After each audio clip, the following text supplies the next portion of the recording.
Hello friends. आज हम हिंदी साहित्य के इतिहास के अंतर्गत छायावाद युग जो 1918 से लेकर 1936 तक की समय सीमा के अंतर्गत इस युग के अंतर्गत जितनी भी रचनाएं की गई हैं कवियों द्वारा, जितनी भी कविताएं की गई हैं, उन सबको इस युग के अंतर्गत रखा जाता है। आप सभी जानते हैं कि हिंदी साहित्य के इतिहास को हिंदी विद्वानजनों ने 4 कालों में बांटा है: आदिकाल, भक्तिकाल, रीतिकाल और आधुनिक काल। तो आधुनिक काल के अंतर्गत छोटे छोटे काल विभाजन किए गए हैं, जिसमें भारतेंदु युग, द्विवेदी युग, छायावाद, प्रगतिवाद, प्रयोगवाद, नई कविताएं आदि अनेक छोटे छोटे कालों में विभक्त किया गया है। तो उसी में छायावाद के अंतर्गत एक प्रमुख लेखिका जो हैं महादेवी वर्मा जी हैं, जिनके विषय में आज हम अध्ययन करेंगे। छायावाद युग के अंतर्गत 4 स्तंभ माने गए हैं, 4 कवि प्रमुख हैं जिनके ऊपर जिनकी बुनियाद के रूप में छायावाद टिका है: जयशंकर प्रसाद जी, सूर्यकांत त्रिपाठी निराला जी, सुमित्रानंद पंत जी। और चौथा जो स्तंभ है वो एक महिला के रूप में है, लेखिका महादेवी वर्मा जी। आज उन्हीं के विषय में हम अध्ययन करेंगे। तो ये आपके सामने महादेवी वर्मा जी की एक फ़ोटो है। महादेवी वर्मा जी के प्रस्तावना के रूप में हम थोड़ा सा उनके विषय में पढ़ते हैं। महादेवी वर्मा हिंदी की सर्वाधिक प्रतिभावान कवित्रियों में से हैं। वे हिंदी साहित्य में छायावादी युग के 4 स्तंभ जो मैंने आपको अभी भी बताया है, प्रसाद पंत, निराला और ज्योति वर्मा जी हैं, उनमें से एक हैं। हिंदी की सबसे सशक्त कवियत्रियों में से एक होने के कारण उन्हें आधुनिक मीरा के नाम से जाना जाता है। मीराबाई जो भक्तिकाल में प्रमुख एक कवियत्री हुई हैं, भक्तिन हुई हैं, आधुनिक मीरा। तो उसी के अनुरूप छायावादी युग में महादेवी वर्मा जी को आधुनिक मीरा कहा जाता है। निराला जी एक महत्वपूर्ण कवि हैं छायावादी युग के। उन्होंने इन्हें हिंदी के विशाल मंदिर की सरस्वती, मतलब एक सरस्वती माँ की तुलना इन कवित्री से की है। उनको जो हिंदी साहित्य का पूरा विशाल मंदिर है उसमें इन्हें सरस्वती माँ की उपाधि दी है। महादेवी ने स्वतंत्रता के पहले का भारत भी देखा और उसके बाद का भारत भी, मतलब 1947 में हमारा देश आज़ाद हुआ, स्वतंत्रता प्राप्ति हुई, तो 1836 के बाद से ही इनकी जो छायावाद है उसमें इनकी कविताएं आनी आरंभ हो गई। और उसके बाद की समय सीमा तक 1987 में इनका निधन हुआ है, तब तक इनकी कविताएं आती रही। तो इन्होंने स्वतंत्रता से पहले का समय भी देखा है और स्वतंत्रता का बाद का समय भी देखा है।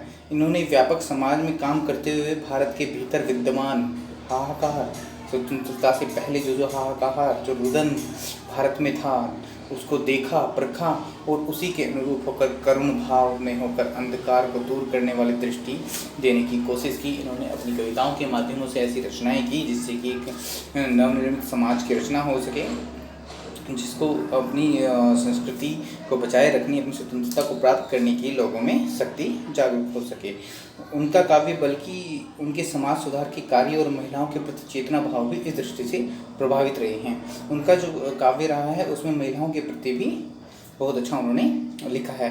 उन्होंने मन की पीड़ा को इतने स्नेह और श्रृंगार से सजाया है कि दीपशिखा जो 1942 में उनकी एक रचना आई थी, दीपशिखा 1942 में आई है, वह जन जन की पीड़ा के रूप में स्थापित हुई और उसने केवल पाठकों को ही नहीं बल्कि समीक्षकों को भी गहराई तक प्रभावित किया है। समीक्षकों मतलब जो उनकी रचनाओं, जो काव्य लेखकों रचनाओं की समीक्षा करते हैं, जो विद्वान लोग, जो आलोचक लोग, उनको भी काफ़ी हद तक प्रभावित किया है इनकी इस रचना ने, दीपशिखा ने। तो ऐसी हमारी महादेवी वर्मा जी हुई हैं, जिनका जीवन परिचय हम अभी अध्ययन करेंगे। उनके देख लीजिए कि जीवन परिचय की, जिनका जन्म 19 मार्च 1907 ईस्वी में हुआ और उनका निधन 11 सितंबर 1987, तो लगभग 80 वर्ष की आयु में इनका निधन हुआ है। आइए उनके जीवन परिचय के विषय में जानते हैं। जन्म और परिवार। महादेवी जी का जन्म 26 मार्च 1907 को प्रातः 8 बजे फर्रुखाबाद उत्तर प्रदेश में हुआ। उत्तर प्रदेश के फर्रुखाबाद में इनका जन्म हुआ। लगभग 200 वर्षों के पश्चात, मतलब 7 पीढ़ियों में पहली बार पुत्री का जन्म हुआ। आप जान सकते हैं कि परिवार में पुत्री का जन्म कितनी खुशियाँ लाता है। आज के इस हमारे भारतीय संसार समाज में, हमारी संस्कृति में कन्याओं के जन्म में लोग बाग हताश हो जाते हैं, दुखी हो जाते हैं, विषाद उनके मन में उत्पन्न हो जाता है, परंतु ऐसा नहीं है। हर काल की दोनों ही एक समान है, हमें बराबर का ही उनको दर्जा देना चाहिए, दोनों की खुशियाँ मनानी चाहिए। उसी के अनुरूप जब 200 वर्षों उपरांत, 7 पीढ़ियों के उपरांत महादेवी वर्मा जी का जन्म हुआ, तब उनके बाबू बांके बिहारी जी हर्ष से झूम उठे। उनके घर में देवी आई तो महादेवी उनको माँ देवी की कृपा मानते हुए, ये मिस्टेक हुई है, कृपा मानते हुए, महादेवी मानते हुए पुत्री का नाम भी महादेवी ही रख डाला। उनके पिता श्री गोविंद प्रसाद वर्मा भागलपुर के एक कॉलेज में प्राध्यापक थे। उनकी माता का नाम हेमरानी देवी था। हेमरानी देवी बड़ी धर्मपरायण, क्रमनिष्ठ, भावुक और शाकाहारी महिला थी। विवाह के समय अपने साथ सिंहासन सिंह भगवान की मूर्ति लाई थी। मतलब शादी में वो भगवान की मूर्ति को लाई जिसपे सिंहासन मूर्ति थी। वे प्रतिदिन कई घंटे पूजा पाठ तथा रामायण, गीता, विनय पत्रिका जो तुलसीदास जी ने लिखी है का पारायण करती थी। और संगीत भी उनके अत्यधिक रुचि थी, संगीत में उनकी अत्यधिक रुचि थी।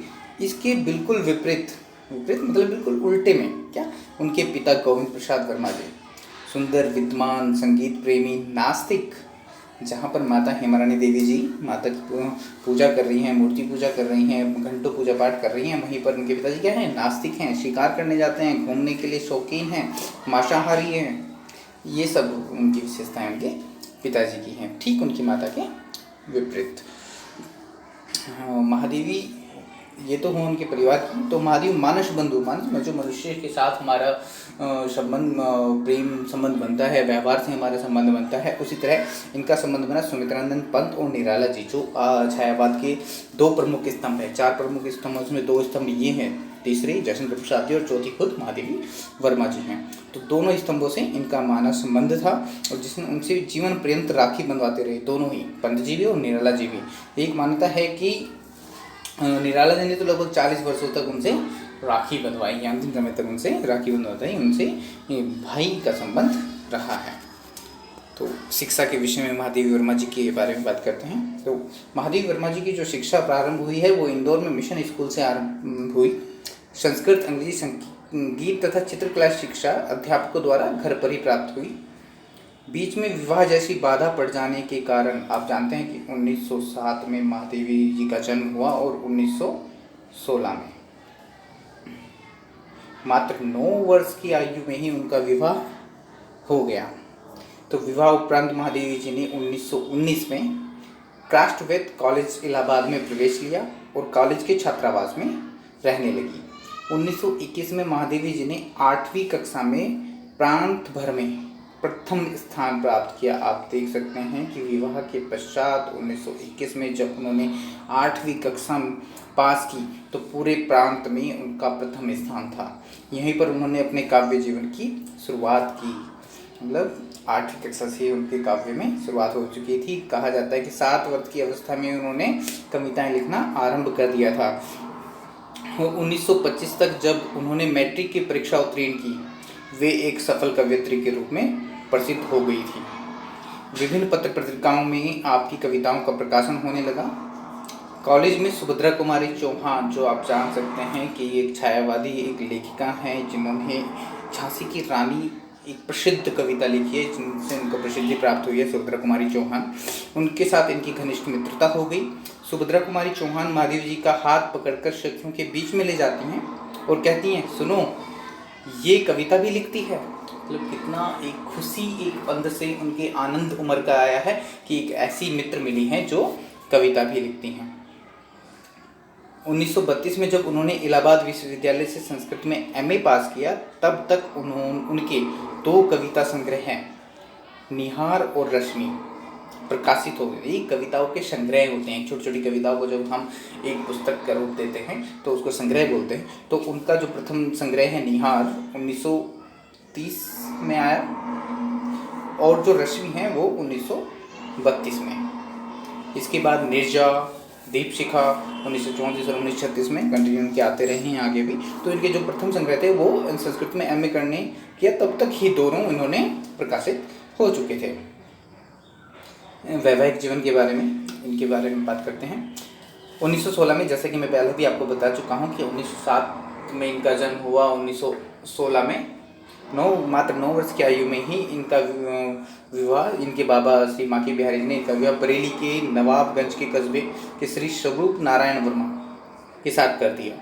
स्वरूप नारायण वर्मा जी का जो विवाह हुआ वो भी मात्र 10वीं कक्षा के में अध्ययनरत थे, 10वीं कक्षा के विद्यार्थी थे। वर्मा जी इंटर करके लखनऊ मेडिकल कॉलेज में बोर्डिंग हाउस में रहने लगे इंटर करने के पश्चात, और महादेव जी वर्मा जी क्राफ्ट कॉलेज विद्यालय इलाहाबाद की छात्रावास में रहने लगे। दोनों ही, एक लखनऊ में और दूसरा इलाहाबाद में रहकर अपनी शिक्षा को कंटिन्यू करते रहे। श्रीमती महादेवी वर्मा जी की विवाहित जीवन से विरक्त थी, मतलब उनको वैवाहिक जीवन में इतना खुशी प्राप्त नहीं थी, वो उससे विरक्त थी, उससे दूर थी। कारण कुछ भी रहा हो, पर श्री स्वरूप नारायण वर्मा से कोई वैमनस्य नहीं था, मतलब किसी प्रकार का कोई लड़ाई झगड़ा, मनमुटाव, ईर्ष्या, द्वेष भावना ऐसी कोई नहीं थी उनके साथ। सामान्य स्त्री पुरुष के रूप में उनके संबंध मधुर थे। यदि हम किसी भी स्त्री पुरुष के संबंधों को देखते हैं तो स्त्री पुरुष को लेकर, चाहे पति पत्नी के रूप में उनके संबंध कैसे भी रहे हों, परंतु एक स्त्री पुरुष के रूप में उनके संबंध मधुर थे। श्री वर्मा ने महादेवी जी के कहने पर दूसरा विवाह नहीं किया, मतलब महादेवी वर्मा जी खुद वैवाहिक जीवन से विरक्त थी, तो वो उनको बोलती थी, प्रेम पूर्वक बोलती थी कि आप अपना दूसरा विवाह कर लीजिए, परंतु वर्मा जी ने ऐसा नहीं किया, उन्होंने दूसरा विवाह नहीं किया। दोनों कभी कभी पत्राचार भी, और दोनों के बीच में पत्राचार होता था। यदा कदा श्री वर्मा जी इलाहाबाद उनसे मिलने भी आते थे। महादेव जी का जीवन तो एक सन्यासिनी का जीवन था, जैसे सन्यासी अपना जीवन व्यतीत करते हैं, ठीक उसी प्रकार महादेवी वर्मा जी अपना जीवन व्यतीत करती थी। उन्होंने जीवन भर श्वेत वस्त्र पहनना, तख्त पर सोना, कभी शीशा न देखना। देखो, इतना अपने जीवन में इतनी कड़े नियमों का पालन करना प्रत्येक व्यक्ति नहीं कर सकता है, तो वही कार्य जो है महादेवी वर्मा जी ने, वह कभी इन सब कड़े नियमों का पालन करती थी। सन 1966 में उनके पति की मृत्यु के बाद वे स्थायी रूप से इलाहाबाद में ही रहने लगी। कार्य क्षेत्र, महादेवी वर्मा जी का जो कार्य क्षेत्र रहा है, कहाँ कहाँ पर उन्होंने अपना कार्य किया है वो देखते हैं। महादेवी वर्मा का कार्य क्षेत्र लेखन, संपादन और अध्यापन, 3 जगह पर देखा जा सकता है। उन्होंने लेखन रचनाएं की हैं, संपादन किया है और अध्यापन, पत्र पत्रिकाओं के संपादन में भी कार्य किया है और लगातार अध्यापन कार्य भी करती रही हैं। उन्होंने इलाहाबाद में प्रयाग महिला विद्यापीठ, इलाहाबाद के अंतर्गत प्रयाग महिला विद्यापीठ में विकासपूर्ण महत्वपूर्ण योगदान दिया है। वहाँ की वो प्रधानाचार्य के रूप में भी कार्य किया है और बाद में वे वहाँ की कुलपति के रूप में भी चयनित हुई हैं। 1923 में उन्होंने महिलाओं की प्रमुख पत्रिका चांद का कार्यभार संभाला, जिसमें महत्वपूर्ण रूप से स्त्री सशक्तिकरण के लेख ही लिखे जाते थे, कविताएं ही लिखी जाती थी। चांद पत्रिका, उनका उन्होंने संपादन किया, उसका कार्यभार संभाला। जैसा कि आपको पहले ही बताया जा चुका है कि 1930 में निहार, 1932 में रश्मि, 1934 में निर्जा और 1936 में सांध्यगीत नामक उनकी 4 कविताओं का संग्रह प्रकाशित हुए। यही चारों संग्रह को उन्होंने बाद में 1939 में चारों काव्य संग्रह को एक और उनकी कलाकृतियों के साथ वृद्धाकार में जो यामा के रूप से शीर्षक से प्रकाशित किया। इसी यामा शीर्षक को 1982 में जो हिंदी साहित्य का सर्वोच्च पुरस्कार होता है, ज्ञानपीठ पुरस्कार प्राप्त हुआ 1982 ईस्वी में। उन्होंने गद्य, काव्य, शिक्षा और चित्रकला सभी क्षेत्रों के नए आयाम स्थापित किए। इसके अतिरिक्त उनकी 18 काव्य और गद्य कृतियाँ हैं, जिनमें मेरा परिवार, स्मृति की रेखाएं, पथ के साथी, श्रृंखला की कड़ियाँ और अतीत के चलचित्र प्रमुख हैं। ये हमारे रेखाचित्र और संस्मरण हैं, जिनसे इनको बहुत ही प्रसिद्धि प्राप्त हुई है। सन 1955 में महादेवी जी ने इलाहाबाद में साहित्यकार संसद की स्थापना की और पंडित इलाचंद्र जोशी, एक बहुत ही आपके मनोवैज्ञानिक उपन्यासकार हुए हैं इलाचंद्र जोशी जी, के सहयोग से साहित्यकार का संपादन किया। साहित्यकार एक पत्र आता था इनका, उसका इन्होंने संपादन कार्य किया है। जो महादेवी वर्मा जी की महत्वपूर्ण कृतियाँ हैं उन पर आइए एक बार चर्चा करते हैं। कविता संग्रह में सबसे प्रथम इनका जो संग्रह आया है, निहार 1930 में, रश्मि 1932, निर्जा 1934, सांध्यगीत 1936, दीपशिखा 1942 में, सप्तप्रणा जो अनुदित है 1959 में, प्रथम आयाम 1974 और अग्निरेखा 1990। इनके जो प्रथम 5 संग्रह काव्य संग्रह हैं, इनको किसी भी कॉम्पिटिटिव एग्जाम में बहुत ही अधिक पूछ लिया जाता है। इनकी रचनाएं और इनके सन को पूछा जाता है। आप इनको याद करने का एक बहुत ही अच्छा सा मेथड देखिए कि जब भी हम प्रभात नए दिन की शुरुआत करते हैं, निहार से होती है 1900 में, फिर सूर्य किरण रश्मि का समय आता है, रश्मि 1932 में की है, फिर निर्जा पूरे दिन का समय निर्जा में चलता है, शांति गीत शाम को जो गीत होती है शाम होती है 1936 में, और दीप जब हम जलाते हैं रात्रि। उसके बाद ये पूरा एक सीरीज एक इनका क्रम है, इस क्रम को आप अच्छे से याद कर सकते हैं। ये इनके महत्वपूर्ण कविता संग्रह हैं। श्रीमती महादेवी वर्मा के अन्य अनेक काव्य संकलन भी प्रकाशित हैं, जिनमें उपयुक्त रचनाओं में से चुने हुए गीत संकलित किए गए हैं, जैसे आत्मिका, परिक्रमा, संधिनी, यामा, गीत पर्व, दीप गीत, स्मारिका, निलंबरा और आधुनिक कवि महादेवी। ये सब इनकी रचनाओं को संकलित किया गया है। ये तो था इनका काव्य संग्रह, कविता संग्रह। अभी हम इनके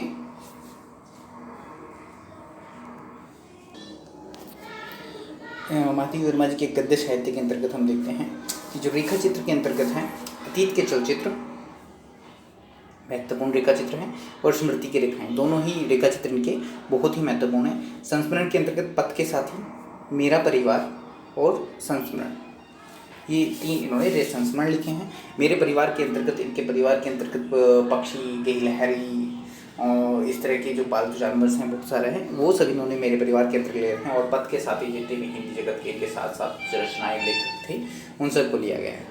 चुने हुए भाषणों का संकलन, जो कुछ महत्वपूर्ण भाषण थे उनका संकलन करके उन्होंने संभाषण 1974 में लिखा है। फिर निबंध लिखे हैं इन्होंने, श्रृंखला की कड़ियाँ, विवेचनात्मक गद्य, साहित्यकार की आस्था और अन्य निबंध, संक्लिप्तता, ये सब इनके महत्वपूर्ण। इसमें महत्वपूर्ण श्रृंखला की कड़ियाँ बहुत महत्वपूर्ण है। ललित निबंध में इनका क्षणदा जो 1956 में इन्होंने लिखा है, और कहानियाँ गिल्लू, ये बहुत महत्वपूर्ण कहानियाँ हैं इनकी, गिल्लू, इसको पूछ लिया जाता है। और संस्मरण, रेखाचित्र और निबंध संग्रह इन्होंने एक संग्रह में प्रस्तुत कर दिया आकर, हिमालय, जो 1963 में इन्होंने संकलित किया है। ये महादेवी वर्मा जी की महत्वपूर्ण कृतियाँ थी। इसके बाद आता है कि इनके पूरे जीवन काल में इनके कार्य क्षेत्र को लेकर जो भी हिंदी जगत ने, हमारे प्रशासन ने जो भी इनको पुरस्कार व सम्मान किया है, वो क्या क्या है, वो बड़े महत्वपूर्ण है, वो पूछ ले जाते हैं किसी भी कॉम्पिटिटिव एग्जाम में, बहुत महत्वपूर्ण रहते हैं ये।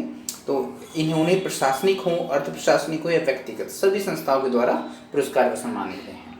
सबसे पहला जो है निर्जा, जो इनकी सबसे पहली कृति है, जो इन्होंने 1930 में लिखी है, उसके लिए इनको 1934 में सेक्सरिया पुरस्कार मिला है। 1942 में स्मृति की रेखाएं, जो इनका संस्मरण है, उसके लिए द्विवेदी पदक प्राप्त हुआ। 1943 में मंगला प्रसाद पारितोषिक एवं भारत भारती पुरस्कार से सम्मानित किया गया है इनको। स्वाधीनता प्राप्त के बाद 1952 में वो उत्तर प्रदेश विधान परिषद की सदस्यता मनोनीत की गई हैं। ये हमारी राजनीति, इस संबंधी इनको सदस्य मनोनीत किया गया है विधानसभा परिषद का। 1956 में भारत सरकार ने उनकी साहित्यिक सेवा के लिए पद्म भूषण की उपाधि से उनको सम्मानित किया। 1979 में साहित्य अकादमी की सदस्यता उनको ग्रहण करने वाली पहली महिला, हिंदी साहित्य जगत की पहली महिला महादेवी वर्मा जी हुई हैं, जिन्होंने साहित्य अकादमी की सदस्यता ग्रहण की। 1982 में यामा नामक काव्य संकलन के लिए, जिसमें उनकी प्रथम 4 कविता संग्रह जो भी हैं, निर्जा, रश्मि, निहार और दीपशिखा, उन 4 शांति गीत, दीपशिखा ने शांति गीत, उन सब के लिए उनको भारत का जो सर्वोच्च साहित्य पुरस्कार है, ज्ञानपीठ पुरस्कार प्राप्त हुआ है। उसके बाद 1969 में उनको जो डीलिट की उपाधि दी है, 4 विश्वविद्यालयों ने उन्हें डीलिट की उपाधि प्राप्त की है, जिसमें 1969 में विक्रम विश्वविद्यालय, 1977 में कुमाऊं विश्वविद्यालय नैनीताल उत्तराखंड, 1980 में दिल्ली विश्वविद्यालय और 1984 में बनारस विश्वविद्यालय वाराणसी ने उन्हें डीलिट की उपाधि से सम्मानित किया है। 4 विश्वविद्यालयों ने उन्हें डीलिट की उपाधि से सम्मानित किया। 1988 में मरणोपरांत, जो महादेवी वर्मा जी की मृत्यु 1987 में हुई है, मतलब उसके 1 वर्ष उपरांत 1988 में भारत सरकार ने उन्हें पद्म विभूषण से भी सम्मानित किया। पहले पद्म भूषण मिला था, उसके बाद उनको पद्म विभूषण से भी सम्मानित किया गया है। 16 दिसंबर 1991 में उनके मरने के 4 वर्ष उपरांत भारत सरकार के डाकतार विभाग ने, पोस्ट डिपार्टमेंट ने जयशंकर प्रसाद के साथ उन्हीं 4 स्तंभों में से एक छायावाद के प्रथम जो माने जाते हैं कवि जयशंकर प्रसाद जी के साथ उनको 2 रुपये के डाक टिकट पर युगल टिकट जारी किया गया। मतलब एक टिकट पर जयशंकर प्रसाद जी का भी फोटो लगा है और महादेवी वर्मा जी का भी, दोनों के एक साथ ही टिकट लगाया है उस पर। इस तरह से इनके काव्य को, इनके जीवन को, इनकी कृतियों को, इनके पुरस्कार सम्मान को, इनके पूरे जीवन की विशेषताओं से संबंधित जितनी भी महत्वपूर्ण बातें थी वो आपको इस वीडियो के माध्यम से मैंने बताने की कोशिश किया है, एक छोटा सा प्रयास किया है। यदि आपको ये प्रयास अच्छा लगा हो तो मेरी इस वीडियो को अधिक से अधिक शेयर कीजिएगा, लाइक कीजिएगा, सब्सक्राइब कीजिएगा और आपके कमेंट्सों के द्वारा ही मेरे अंदर एक इंस्पिरेशन होगी, एक मोटिवेशन मिलेगा कि मैं हिंदी साहित्य से रिलेटेड और अधिक कवियों के बारे में और अधिक प्रकरणों के बारे में वीडियोस बनाऊं और आप तक पहुंचाने का एक प्रयास करूं। इसी के साथ एक छोटा सा ये महादेवी वर्मा जी की क्वेश्चन है, हंस उठते पल में आद्र नयन, धुल जाता होठों से विषाद, जो तुम आ जाते एक बार। अब ये शब्द, अब हिंदी की यही एक महत्वपूर्ण विशेषता है कि किन्हीं भी शब्दों के किसी भी वाक्य को हर एक व्यक्ति अपने विचारों से पढ़ता है और अपने ही विचारों से उसका अर्थ लगा लेता है। यहाँ पर महादेवी वर्मा जी ने अपने पति जो वर्मा जी थे उनके विषय में लिखा कि हंस उठते पल में आद्र नयन, मतलब जिन आँखों में आंसू हों, जो नयन गीले हों, आंसुओं से गीले हो रखे हों, धुल जाता होठों से विषाद, जिन होठों पर विषाद हो, दुख हो, वो भी धुल जाता है कब, तुम आ जाते एक बार। यदि तुम जब भी मिलने बीच बीच में उनके पति आते रहते थे, यदि वो आ जाते थे, वो क्या होता था, विषाद दुख में, दुख जो है सुख में परिवर्तित हो जाता है। यहाँ पर एक निराशावादी व्यक्ति विचार करता है कि यदि मेरे दुख को कब सुख में परिवर्तित हो जा सकता है, जब कोई आशा की किरण उसमें आ जाती है। तो प्रत्येक व्यक्ति उन आशा की किरणों को, उन आशातीत, उन आशा भरी निगाहों को, उन आशा भरे विचारों को अपने मन में बनाए रखे, संजोए रखे, जिनके आने से उसके जीवन में खुशियाँ आ जाती है। प्रयासरत रहें, सफलता जरूर प्राप्त होगी, परंतु प्रयास करने से, मेहनत करने से और आप किसी भी मुकाम पर पहुंच सकते हो, किसी भी मंजिल पर पहुंच सकते हो, लेकिन अपने मन में आशा रखना अवश्य है। इसी के साथ आपका बहुत बहुत धन्यवाद। आपने इस वीडियो को अंत तक देखा, समझा और यदि आप कमेंटों में मुझे पॉजिटिविटी मिलेगी, आशावाद मिलेगा, तो मैं और अधिक वीडियो बनाने के लिए लालायित रहूँगा, तत्पर रहूँगा। इसी के साथ जय हिंद, जय भारत, धन्यवाद।